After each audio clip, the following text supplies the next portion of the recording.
Yes, we did witness an uptick. I think overall e-commerce market has grown, and I think COVID has positively impacted e-commerce. So we expect, and not only in India, globally, even US also, we could see that post the COVID, the adaptation of e-commerce in US market doubled. So even in India, we saw a lot of orders coming in, not only from the metros, but from tier 3, tier 4, where the order density and the number of orders coming in from tier 3, tier 4, tier 5 locations went up. So I think the change is here to stay, and COVID has only accelerated, or the use of or the COVID has only change the habit of the people, and adaptation of e-commerce has been accelerated due to COVID.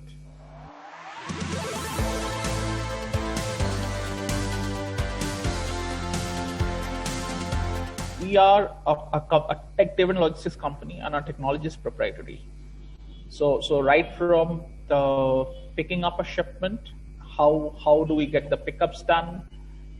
Where do we place our pickup boys, which part of the city, which time of the day, to the shipments being, after the pickup, the shipments being brought to the hub, be it in a vehicle or on a bike or through a biker, the sortation of shipments, the routing of shipments, especially during the COVID times, we used a lot of dynamic routing. Because a lot of our hubs were getting closed very suddenly because the lockdowns were being declared. It was to open, and then maybe the local panchayat used to declare a lockdown, or the local state government or the district administration was declaring a lockdown.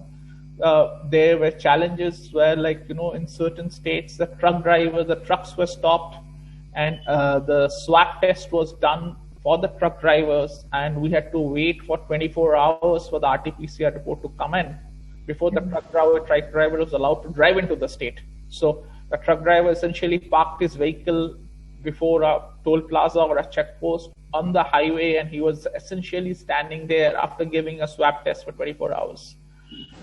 So how do we reroute shipments? How do we avoid such bottlenecks? How do you dynamically change the connections and keep things going?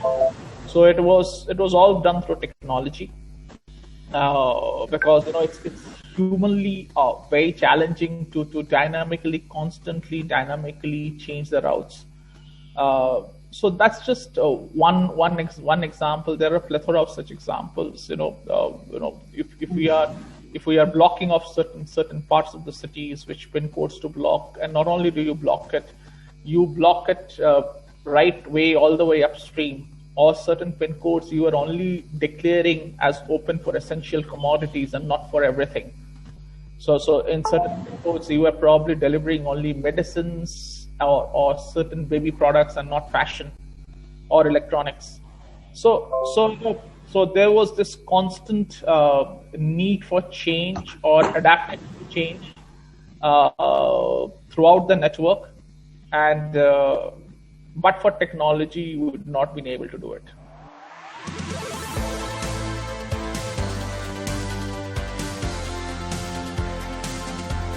There were situations where people have shifted, or people are not showing up for work. We got in new people.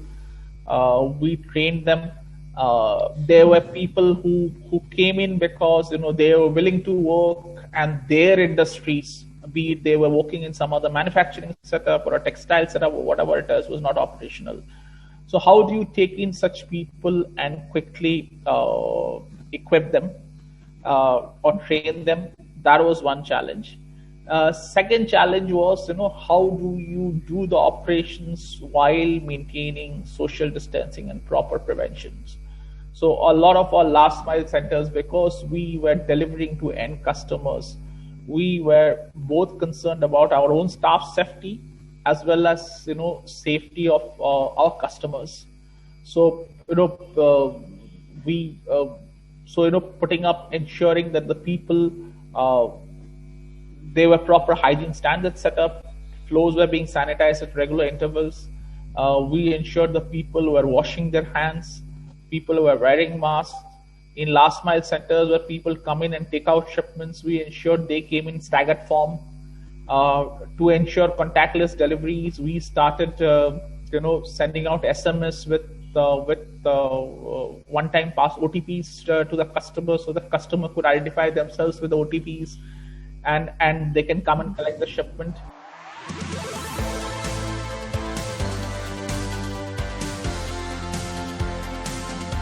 So I think we work with all e-commerce companies, big and small, and plus we are getting into, we have also started getting into B2B Express. So we work with some of the leading names like different Aditya Birla companies, different Tata Group companies, Landmarks, Reliances of the world, different fashion companies. So all the leading brands, we work with a lot of leading brands in B2B space as well.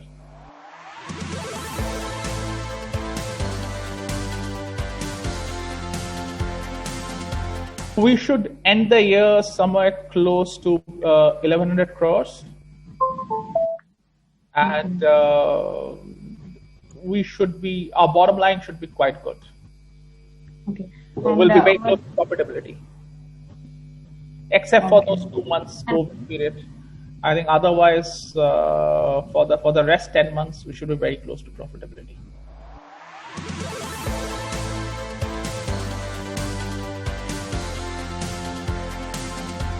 So the plan for this year is to grow by at least 50% over the last year, and we would be focusing on not only e-commerce, but we'll be focusing on B2B Express business. Plus, we also have a fulfillment business for where we work with some of the leading brands. So we see an opportunity for, especially for D2C brands, to do an end-to-end service for them. Direct-to-consumer brands, right from warehousing to last-mile fulfillment. We have 4 warehouses. Currently, we have around 4 warehouses across in Delhi, Mumbai, Bangalore, and Calcutta, and we're expanding our footprint. So, our value proposition for the D2C brands is very straight. We can distribute our inventory. The customer satisfaction, the B2C brands will be able to deliver faster to the customers. The tax would reduce. Because we can ensure that the goods are shipped regionally rather than nationally. The customer satisfaction levels would go up, resulting in lower RTOs.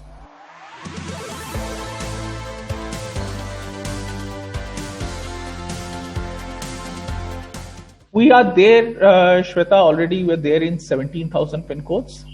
So we plan to cover the entire country by March 2022. So we are there probably, if I'm talking of 17,000 pin codes, we are there everywhere. Geography, there's not a piece of geography in India which is untouched by us except Lakshadweep probably. So we are there in the rest of the country, including Andamans. So yes, there will be some few thousand pin codes deep in the interiors of the country which we don't cover. We plan to cover them by March 2022.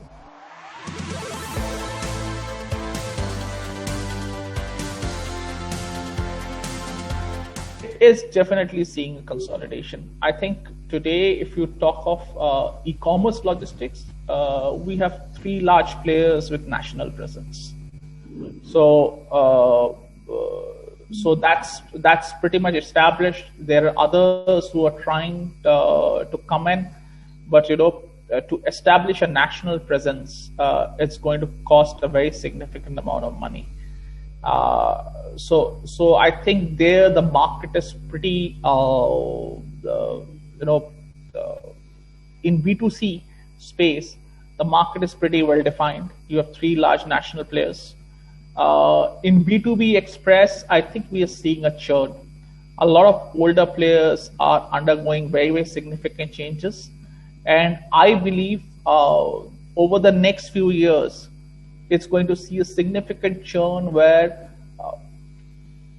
modern tech-enabled companies are going to make more inroads into this business, similar to what we saw in B2C business a few years back, where we saw modern tech-enabled companies making inroads and traditional players losing out.